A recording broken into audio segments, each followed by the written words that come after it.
hypnotized. What's up is down, what's left is...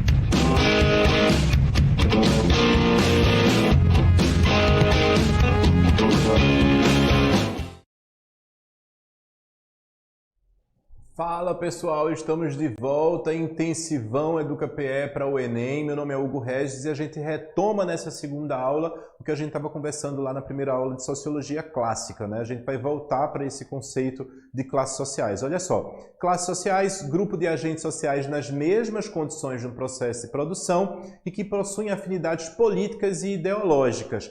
É importante lembrar que quando Karl Marx ele fala sobre classes sociais, ele tem ali uma base econômica, tá certo? Essa base econômica aí está voltada para o trabalho. Então ele define duas classes sociais do modo de produção capitalista. De um lado, os donos dos meios de produção e de um outro lado, os trabalhadores. Essa relação é estabelecida por laços econômicos, de trocas econômicas, tá certo? Então os laços de solidariedade deveriam ser estabelecidos pelas trocas econômicas e as trocas econômicas elas estimulam o que a gente chama de individualismo burguês. As classes sociais elas são bem definidas, assim como os seus poderes, o que a gente vai chamar de hegemonia. Então a gente vai ter de um lado os donos dos meios de produção, de um outro lado os trabalhadores. Então existe essa divisão, certo? Como mostra essa charge, ok? E a luta de classes é justamente essa luta que existe entre a classe dominante e o proletariado. Eles estabelecem uma luta, visto que essa relação econômica não é uma relação justa, ela é sim uma relação desigual. E para isso eu uso sempre essa capa do suplemento do Le Monde, né, do jornal francês, que é o Diplomatique Brasil, que mostra ali em cima uma classe burguesa se alimentando, comendo, brindando, enquanto os trabalhadores eles sustentam essa riqueza. Eles fazem com que a burguesia ela continue cada vez mais rica. Então são os trabalhadores que mantêm esse sistema funcionando, mantêm essa roda girando, certo? A gente vai falar um pouco sobre o conceito de mais-valia, lembrando que são conceitos caríssimos e importantíssimos para quem vai fazer qualquer prova onde terão questões de sociologia. É importante conhecer esses conceitos aí do Karl Marx, né? O conceito de mais-valia, ele define a luta de classes. Os trabalhadores eles são economicamente explorados, mais uma vez a gente tem esse termo econômico, né? Economicamente explorados, e os patrões obtêm o lucro através da chamada mais-valia. Mas o que seria mais-valia? Olha só essa charge, o patrão diz assim, é o máximo que eu posso fazer por você, aí tem um salário mínimo. Só que esse trabalhador ele poderia ganhar mais. E ele não ganha mais por quê? Porque existe aí um interesse do modo de produção capitalista de que o burguês ele fique com a maior parte do rendimento desse processo produtivo. O trabalhador ele vai ficar com apenas uma pequena parte. Então, já vamos pensar na lógica da produção, por exemplo. Quando o burguês ele estimula o aumento da produção, se produz mais, se lucra mais e o trabalhador não tem acesso a esse aumento de produção. Ele não ganha mais por conta do aumento da produção. Então, mais-valia é essa possibilidade que o trabalhador teria de ganhar mais por produzir mais, mas ele não ganha porque o processo do modo de produção capitalista ele é de acumulação de riquezas e não de distribuição de riquezas. Então vamos lá, falando sobre burguesia. São os detentores dos meios de produção, segundo a teoria marxista, a força de trabalho humana e os meios de produção constituem as forças produtivas, as quais, juntamente com as relações de produção sociais e técnicas, constituem um modo de produção. Então, olha só, força de trabalho mais os meios de produção constituem o que a gente chama de forças produtivas. E as relações de produção que são estabelecidas vão constituir o que a gente chama de modo de produção. Então, olha só, força de trabalho humana mais os meios de produção é igual a forças produtivas. E relações de produção é a relação entre os donos dos meios de produção e os trabalhadores. E falando sobre mais-valia, sobre alienação, a gente chega ao conceito de consciência de classe, que diz respeito ao sentimento de pertencimento que o indivíduo tem pela classe social específica a que ele pertence e os laços de solidariedade que estabelece com os seus iguais. Então, um trabalhador, se ele tem consciência de classe, ele defende e apoia outros trabalhadores. Daí o surgimento dos sindicatos, por exemplo. Uma greve, ela só funciona se todos os trabalhadores e trabalhadoras eles param no processo produtivo. Porque quando eles param no processo produtivo, eles geram um impacto para aquela empresa que passa a perder um lucro por conta daquele tempo onde trabalhadores e trabalhadoras estão parados. Então, consciência de classe é quando cada membro pertencente a uma classe social, ele se sente cada vez mais pertencente a essa classe social e ele estabelece laços de solidariedade não com os seus diferentes, mas com os seus iguais. Então, oprimidos estabelecem laços de solidariedade com outros povos ou minorias oprimidos e oprimidas, para que a partir dessa união, dessa força, desse laço estabelecido, eles possam sair daquela relação de opressão. Está aí a imagem da greve para lembrar para a gente, né, que os sindicatos eles fortalecem as classes trabalhistas a partir do momento que une essas pessoas em torno de um bem comum ou de uma ideia comum, certo? A alienação é justamente o oposto disso. Só que a alienação ela tem um elemento importante que é o trabalho. O trabalhador está tão focado no trabalho, ele está tão preso ao trabalho, que ele esquece de pensar outras coisas, inclusive a relação que ele estabelece com os seus iguais. Então é aquela pessoa que se isola ao processo produtivo e esquece de estabelecer vínculos de solidariedade com os outros. Então o conceito de alienação seria mais ou menos isso. O trabalho, ao invés de realizar o homem, escraviza o homem. E a sua vida passa a ser medida pelo que ele possui e não pelo que ele é. Que é aquele conceito de sucesso que a gente tinha falado, né? Que bens materiais, acúmulo de bens, não quer dizer sucesso, tá certo? Voltando à alienação, o processo de alienação ele decorre de um contexto histórico atribulado, a qual o ser humano parece não mais pertencer, ou melhor, ter a consciência de seu pertencimento, contudo, o pleno entendimento de que é incapaz de alterar a sua própria história, mantendo-se inerte e submissa ao que ocorre ao seu redor, alheio aos fatos sociopolíticos que o cercam. Então, o processo de alienação ele faz com que o indivíduo não se sinta pertencente ao seu grupo social ou à sua classe social, porque a função dele naquele espaço é uma função trabalho. Então, o foco daquele trabalhador é direcionado para a relação de trabalho e ele esquece que a relação de produção é uma relação entre iguais e não consegue estabelecer laços de solidariedade com seus iguais, porque ele fica alheio a esse processo, ele fica preso ao processo produtivo. Olha só essa tirinha aí do Frank Enners, né? Ele vai dizer assim, vou me aposentar amanhã e sabe o que eu vou fazer? Eu vou andar até o fim dessa linha de montagem e descobrir o que eu estou fazendo há 30 anos. É como se o trabalhador estivesse ali na linha de montagem, mas ele sequer sabe o produto que ele tá produzindo. Né? Ele está ali numa mesma função, repetindo aquela mesma função por tantos anos, mas ele não sabe qual é o produto final. O que é que acontece depois que aquela linha de produção termina? Qual é o produto que é gerado a partir da soma da ação de vários trabalhadores, certo? Pensando em classes sociais e indivíduos, a gente pode deixar de falar, né, de infraestrutura e superestrutura. A infraestrutura ela tem uma base econômica, ela é pautada na economia, e por sua centralidade na esfera produtiva, que é o principal eixo compositor do materialismo histórico, a infraestrutura envolve a divisão do trabalho, a produção e as suas relações, também a compra e o comércio. Então, a infraestrutura ela é de base econômica, diferente da superestrutura, onde vai ter lá o conjunto de instituições e normas que mantém a ideologia social, a lógica de exploração e a lógica de exploração funcionando. E são elementos da superestrutura, o Estado, as leis, a religião e a cultura. Então, quando a gente tem infraestrutura que é de base econômica, a gente vai ter a superestrutura que ela é de base cultural. Mas, embora se estabeleçam elementos da infraestrutura e da superestrutura, na verdade, elas se relacionam ou se interrelacionam. Então, você vai ter a infraestrutura, certo? Que vai ter as forças produtivas, tecnologia, talento, ciência e as relações de produção, direitos de propriedade sobre os meios de produção, e essa infraestrutura ela vai determinar essa superestrutura, que aí a gente vai ter a cultura, a religião, moral, direito, Estado, política, polícia, o exército. Só que a superestrutura ela é criada para manter as relações de produção. Então é óbvio que os donos dos meios de produção, ou essa classe dominante como nós chamamos, ela vai estabelecer elementos culturais ou criar elementos culturais e essas alegorias elas servirão para manter a submissão da classe trabalhadora. A classe trabalhadora é submissa por medo, a classe trabalhadora é submissa porque os elementos culturais que estão ao nosso redor estimulam essa submissão. Então, a superestrutura ela é criada, na verdade, para utilizar elementos culturais que mantêm e garantem essas relações de produção do modo de produção capitalista. Mas falando sobre classes sociais e os indivíduos, isso não quer dizer que a superestrutura ela seja passiva.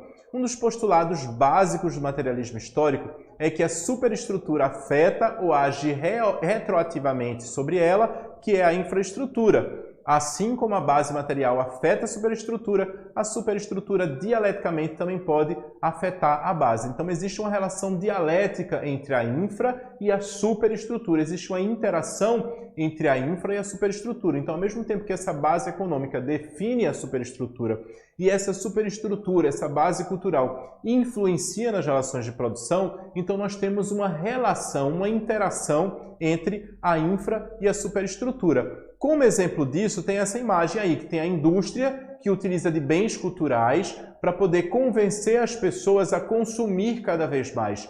Quanto mais as pessoas consomem, mais alimentamos a indústria e mais alimentamos aí a classe burguesa, certo? As propagandas que são veiculadas na televisão e na internet, elas têm o propósito de levar o espectador a consumir os produtos propagados. Não obstante, as propagandas também são veiculadas ideais de vida. Do mesmo modo que as propagandas passam tais ideais, a cultura de massa também é utilizada como tal objetivo. Filmes, novelas, músicas, séries e estampas comerciais, eles são exemplos desse tipo de cultura. Então a TV, por exemplo, vai oferecer, já que a TV é mantida pela propaganda, é mantida pela indústria, pelas empresas, ela vai oferecer produtos e serviços de ponto que as pessoas compreendam que as relações de produção, mesmo sendo relações de exploração, elas são normais e elas são naturais. Porque é isso que a propaganda, né? Isso que a cultura, de uma certa forma, ela vai mostrar às pessoas. Porque a função dos meios de comunicação, nesse sentido, é garantir que as relações de produção elas se mantenham. Então, existe aí um elemento econômico que influencia nas relações culturais. E falando sobre materialismo histórico dialético, a gente já tinha falado um pouco sobre isso, né? O método materialista histórico dialético, ele caracteriza-se pelo movimento do pensamento através da materialidade histórica da vida. Marx vai dizer que as relações sociais elas são basicamente econômicas. Então existe aí a materialidade histórica da vida. Se é uma relação econômica, ela é material. A materialidade histórica da vida dos homens em sociedade. Isso é, trata-se de descobrir, pelo movimento do pensamento, as leis fundamentais que definem a forma organizativa dos homens durante a história da humanidade. Ou seja, se a base ela é econômica, essa base econômica influencia nas relações das pessoas ou entre as pessoas, e por ser de base econômica, ela é uma base materialista, tá certo? Uma das principais ideias do materialismo histórico é de que a evolução histórica da sociedade ela é beneficiada pelo confronto entre as diferentes classes sociais. A gente tinha falado que Marx fala sobre classes sociais, onde ele fala os donos do meio de produção e do outro lado os trabalhadores. Ele está dizendo que existe a luta de classes, tá certo? Então, quando ele fala dos confrontos que existem entre as classes sociais, isso acontece não só agora no modo de produção capitalista, mas em toda a história da humanidade, devido ao que Marx chamava de exploração do homem pelo próprio homem. Então, no que diz respeito ao materialismo histórico, a linha central do pensamento marxista defendia que todo sistema econômico ou conceito de modo de produção estava associado a uma contradição que levava ao seu desaparecimento e consequente substituição por outro sistema mais avançado de vida social e econômica. Então, Marx não separa essas relações sociais ou essa vida social dessa base econômica, tá certo? Mas aí a gente vai ter o exemplo do feudalismo, saindo um pouco do modo de produção capitalista. Olha só, no feudalismo, por exemplo, a necessidade dos estados regidos pela monarquia fazerem transações comerciais, olha a relação econômica aparecendo de novo, com outros estados, fez surgir uma classe comerciante e pode ter levado, sim, ao avanço do capitalismo. Então, o capitalismo ele surge como base econômica e não como base social. restando ao homem lutar pela sua sobrevivência e pela produção dos seus meios materiais. Então nós precisamos adquirir bens para garantir a nossa sobrevivência. Então esses bens não são só bens culturais, eu preciso do feijão, do arroz, eu preciso da salada. Então eu preciso trabalhar para poder adquirir esses bens e garantir a minha sobrevivência. Tem uma frase do Adam Smith, que é um filósofo e economista escocês, que é considerado o pai da economia moderna, que ele diz o seguinte: não é da benevolência do açougueiro, ou seja, não é da boa vontade do açougueiro, do cervejeiro, do padeiro, que esperamos o nosso jantar, mas da consideração que eles têm pelos próprios interesses. Nós apelamos não à humanidade, mas ao amor próprio e nunca falamos de nossas necessidades, mas das vantagens que eles podem obter. Então não é a boa vontade do açougueiro e do padeiro que vai garantir o seu jantar, mas na verdade da necessidade que o açougueiro e o padeiro têm em suprir as suas próprias carências. Ele precisa dos bens para poder, ele precisa dos recursos para poder adquirir bens, e a partir dessa necessidade de sobrevivência desses elementos aí, desses trabalhadores e trabalhadoras, que nós garantimos o nosso jantar. Então não é boa vontade, não é fazer pelo trabalhador, pelo consumidor, mas é fazer pensando nas suas próprias necessidades. E agora a gente vai de lista, certo? Quais são desses temas aí que mais caem no Enem? Então a gente vai ter, primeiro lugar, cultura e os patrimônios culturais, o surgimento de classes e modelos de produção, como retrato do trabalho e as transformações que permitam determinar os contrastes sociais, a política, a economia e a cultura. Então a gente vai ter cultura, classes sociais e trabalho como sendo temas importantíssimos e que eventualmente ou frequentemente caem no Enem. Em segundo lugar, a gente vai ter diversidade cultural e estratificação social, porque é interessante entender como as culturas indígena, europeia e africana interagiram no passado, como se mesclam e influenciaram a sociedade atual. Lembrar dos conceitos de cultura erudita, cultura popular, o papel da mídia na manutenção e valorização da cultura. A gente já falou isso em outras aulas de EducaPE, que a gente chama de Escola de Frankfurt, a escola que é mais voltada para entender o papel da mídia na manutenção e valorização da cultura. Lembrando que indústria cultural é tema comum nas provas. Então, Escola de Frankfurt diretamente ligada à indústria cultural, isso é importantíssimo lá para o Enem, tá certo? Terceiro, teorias sociológicas. Esse é o ponto em que é necessário conhecer os pais da sociologia, né? O Max Weber, o Karl Marx e o Emile Durkheim. Quarto elemento, poder, Estado e política. São discutidos os conceitos de cidadania, direitos humanos, democracia, lembrando que no Brasil essa discussão perpassa os poderes legislativo, executivo e judiciário. Democracia, direitos humanos e cidadania são temas que frequentemente caem no Enem, inclusive caem em redação, tá? São elementos que são fortíssimos para a gente discutir e trabalhar nas redações. Então, você trazer esses títulos e ter leituras sobre ele, discutir mais poder, Estado e política, cidadania, direitos humanos e democracia, é uma forma de garantir, por exemplo, uma boa escrita na sua redação, já que você consegue, na redação, trazer elementos sociais ou da contemporaneidade, né, dos dias atuais, para a escrita da redação, ok? O quinto são movimentos sociais. Lembra que nós falamos, né, que o Enem adora cobrar análises, como causa e consequência, por exemplo.